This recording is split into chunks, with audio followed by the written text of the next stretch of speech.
Bonjour à tous, en cette veille du 1er mai, tous vos journaux s'intéressent aux enjeux de cette journée symbolique qui, vu les échéances électorales, prend une dimension particulière. L'Humanité parle de notre journée, celle du monde des travailleurs, placée selon l'éditorialiste Michel Guilloux en état de légitime défense face aux candidats du CAC 40 et du MEDEF.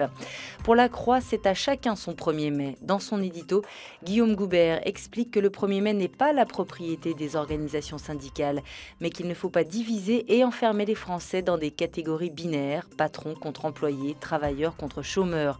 En page interne, le journal revient sur l'histoire mouvementée de cette fête née au 19e siècle aux États-Unis et qui cette année en France tourne à l'affrontement entre Nicolas Sarkozy et les syndicats.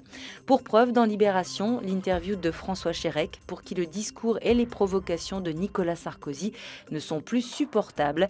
Le secrétaire général de la CFDT ne cache pas son inquiétude quant à la mainmise de certains politiques sur cette fête, révélatrice selon lui d'une dérive antidémocratique. Le Parisien, qui fait sa une sur DSK, parle lui de la bataille du 1er mai.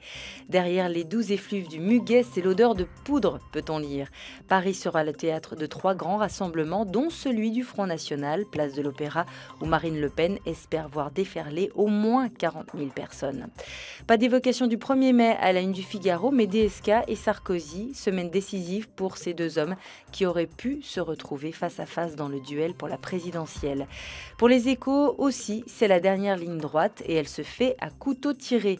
Dimanche, en meeting à la même heure, les deux candidats se sont affrontés à distance à coups de mots, patriotisme pour Hollande, frontières et nation pour Sarkozy, et aussi à coups d'affaires, DSK pour l'un et financement de campagne pour l'autre. Libération revient justement sur le document révélé par Mediapart selon lequel la Libye de Kadhafi aurait financé la campagne de 2007 de Nicolas Sarkozy à hauteur de 50 millions. Le journal a interrogé l'intermédiaire Ziad Takieddine qui aurait joué un rôle dans cette affaire. Il nie avoir assisté à ces discussions concernant ce financement tout en reconnaissant que ce document est crédible. Mais pour lui, ces 50 millions d'euros auraient davantage servi à un enrichissement personnel. Ah là là, pêche au financement, pêche aux électeurs, quel dur combat. On en oublierait qu'il existe la pêche tout court, un loisir paisible auquel s'adonnent plus d'1 million de Français, comme le rappelle le Parisien. Car demain 1er mai, c'est l'ouverture de la pêche pour les poissons carnassiers. Et attention, demain 1er mai, pas de journaux, donc pas de une première, alors à mercredi.